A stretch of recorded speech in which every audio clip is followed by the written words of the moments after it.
and welcome to the channel. I'm Lexicon, and in this special episode, I'm going to be taking a shot at drawing some OCs I collected in a Google Form submission. Before I get started, I want to say a few things. First, thank you so much for playing along and submitting.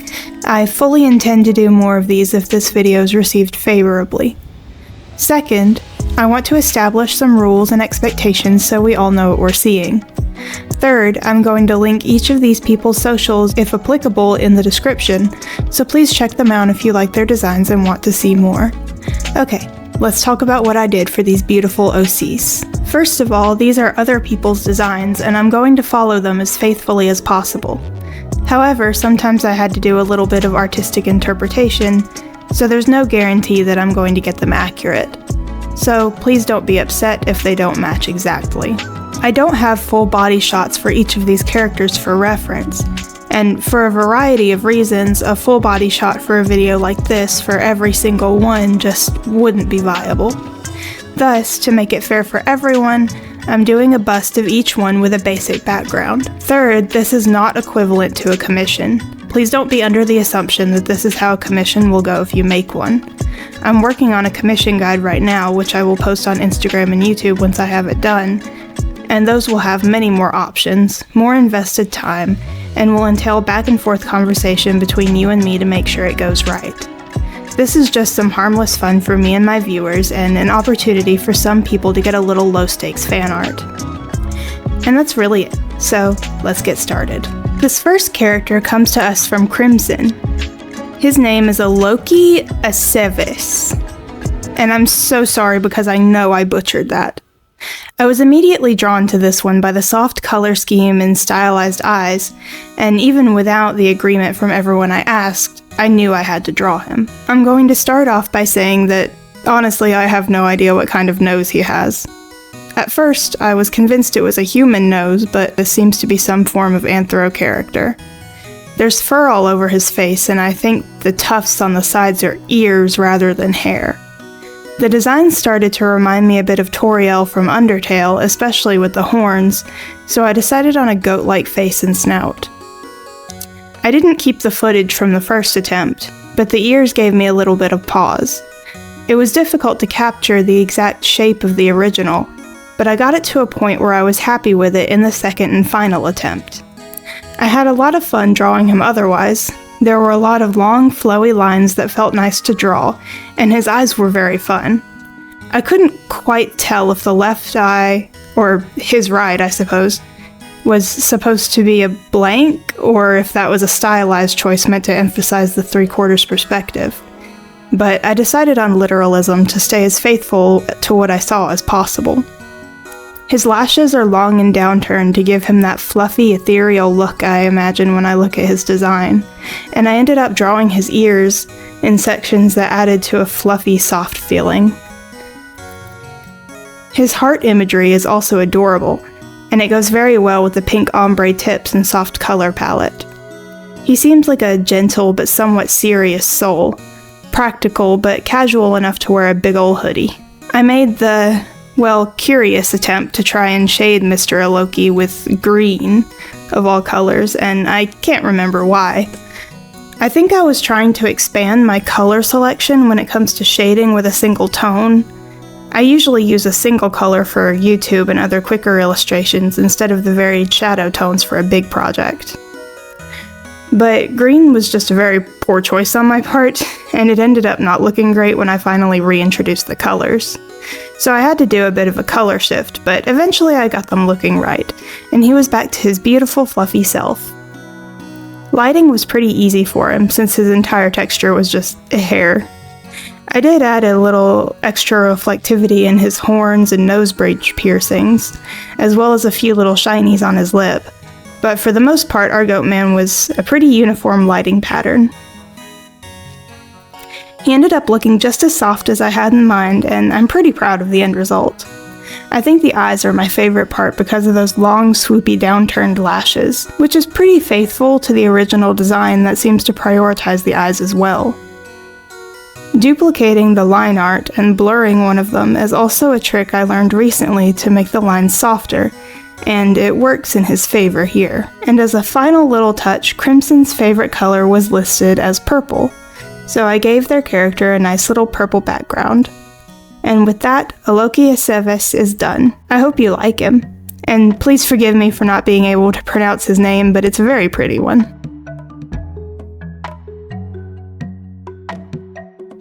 Next, we have a character named Candela from creator N. This one immediately grabbed my attention, much like a Loki, because of the painterly art style and the pretty outfits she wears. This one in particular was my favorite, so I chose it for the reference photo. She's just such a cute character, and I'm in love with the dark, earthy colors and soft art style. To start off with, I wanted to make sure I kept the most prominent features while I drew.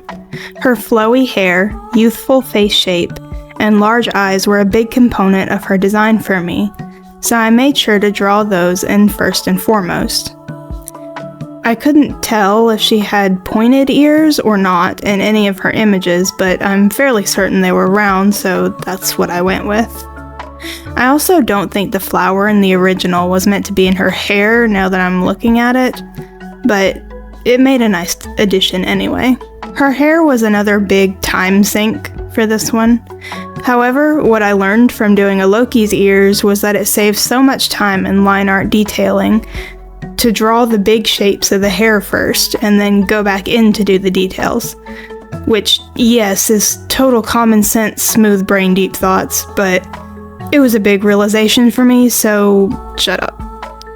I ended up really loving her hair almost as much as the final result of her finished eyes, which is good, because those were my favorite parts of the original drawing besides the clothes. Speaking of the clothes, this outfit lent itself very well to a bust, because I could cut it off at a nice line at the bottom and accentuate the shape of the top. The bow around her neck also helps fill in a bit of empty space and add a lot of character to someone who we really only see from the collarbone up. She has a strong facial design too, especially when you factor in the colors. I'm a big sucker for this fantasy-ish looking design style, and that's probably one of the reasons she jumped down at me so much. While I don't have a particular favorite from this episode, and all of them were very fun to draw, I especially enjoyed shading Candela because of the balance of swoopy shapes and round, cute features. Her color scheme, as predicted, was very nice to work with. I try not to color pick as a rule, especially since I'm trying to teach myself to determine color by sight alone, so this one was especially nice for me. It was a lot easier to make sure they all went together, because the colors were right around in the same area. And they all do go together. They're a very pleasing array of warm, brownish red colors. And they all work together to give you that feeling of a new autumn still warm from the last reaches of summer. I imagine she goes on lots of walks in the woods, and not just because her color scheme and the settings of N's other art make me think of Little Red Riding Hood. Overall, I really like how my version came together, and I love the original design. Let's give it up for N and her character Candela. Oh, and if you were wondering, N's favorite color is green, so I gave Candela a nice leafy green background.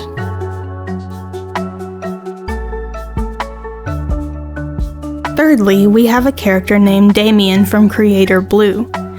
I was drawn in by the sheer level of love and detail poured into all the images of him, and the void face filled with glowing red eyes was just too much to say no to. Damien was ridiculously fun to draw.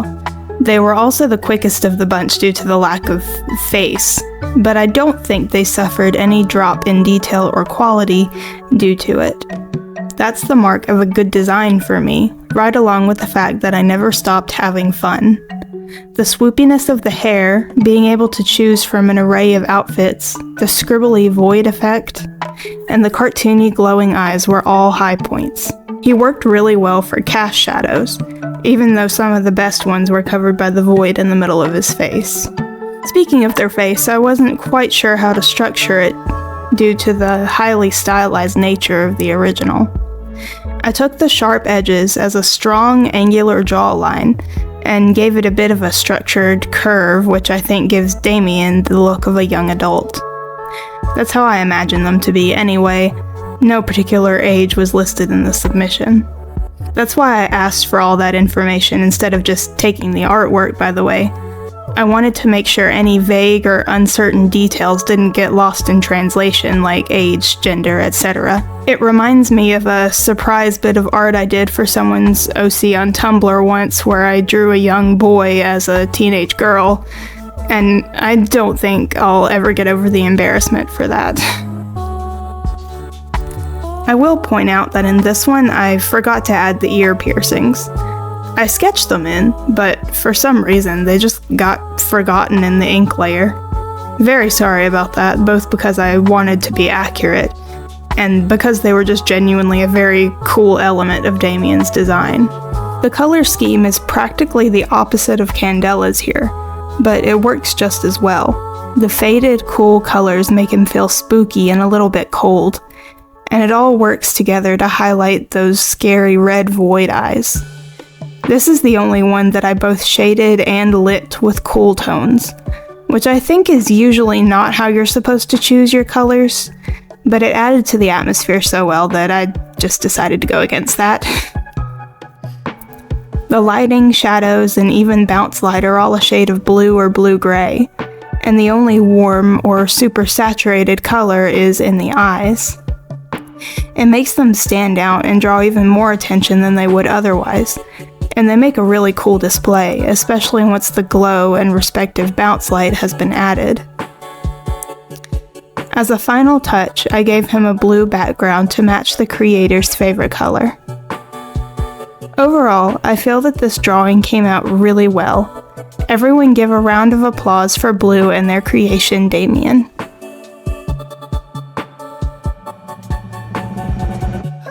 Last but certainly not least, we have Ravioli's character, Viola Farfalla. This one was a no-brainer. She's a purple fairy, and I think that's explanation enough why I, a fairy and fantasy lover, had to go for her. I absolutely love her cute little outfit and hair, and her face is just absolutely ferocious in the reference picture I chose for the video. I was so excited to start this one. While I found a little difficulty in translating faithfully to my style in some details, for the most part, she has an easily recognizable design, and one that's simple without being bare bones. I took note of her face first and foremost, which looks in the original design to have an upturned round nose, pointy lashes, and round cheeks. She also seems to have a tiny bit of a thicker build if you look at the thickness of her neck and calves, slope of her face, and the subtle squish of her arm under her armband. I may have taken it a little off course with this one, but with those details in mind, I couldn't help drawing her features in that sharp, pixie-like way a lot of fairies and elves get drawn in. Her eyes are a little on the larger side, with angled elfish brows and a sharp slope to the inner corner of her eyes. She also seems to be getting ready to fight something in the original, so I gave her an alert expression, possibly like she's assessing a threat in front of her. Getting a good bust cut that included her wings without making her look weird was a bit of a challenge. Eventually I figured it out, but for a while, I wrestled going back and forth with just drawing her shoulders and letting the wing disappear with them, or cutting the wing off at a slope like I did with her body. Her color scheme was so much fun to work with. She's a very colorful character, and those colors are also rich, saturated, and varied, which makes for a much different feel than the ones before. I feel that her eyes were definitely a standout for me, both because they have their very own color, and because of the shading I used for them. While I did intend on shading them like normal, I was imagining the light source to be coming from somewhere up above. She also had these really long pixie lashes, so I exaggerated the shadows a bit on my cast shadow layer. The result was this supernatural, almost spidery looking shadow that makes her look a little more like a fantasy creature, and I absolutely love how it works with the rest of the design. Despite loving the other eyes too, I think she might have my favorite set. I had the incredible urge to use the symmetry tool for her hair as well, but I resisted and drew in some asymmetry so she didn't look too static. If you've been paying attention, you might have noticed that I do use the symmetry tool quite often when drawing. It's a good tool for parts of the face or body that need to be symmetrical at all times, at a completely vanilla face-forward angle, like the eye placement, nose, and jawline, but be wary of using it too much. For things that can move, try not to use it except on a sketch to figure out placement. Even those facial features I mentioned can move with expression, especially dynamic or intense ones. So try to experiment outside of it and not use the tool too much as a crutch, especially if you're a beginner. It works best when you already know what you're doing and know which parts of the drawing are okay to be symmetrical. Anyway, random rant aside, this is Viola with a purple background. As stated in the submission, was Ravioli's favorite color. How do you think I did? And that concludes our OC submission drawings. If this video gets, let's shoot for a nice, even, but ambitious 100 likes, I'll do another entry in the series. If you'd like to add your submission to the pile, I'll link the Google form below for you. And don't despair if your submission didn't appear here, because older subs will have priority next time. Also, if you feel like supporting any of the artists linked in the video, please do check them out from the links in the description. As always, thank you so much for watching, especially all the way to the end. If you had fun here today, please consider leaving a like and subscribing. A second of your time helps more than you know, and I'm grateful for every one. With that said, I'm Lexicon, and I'll see you next time.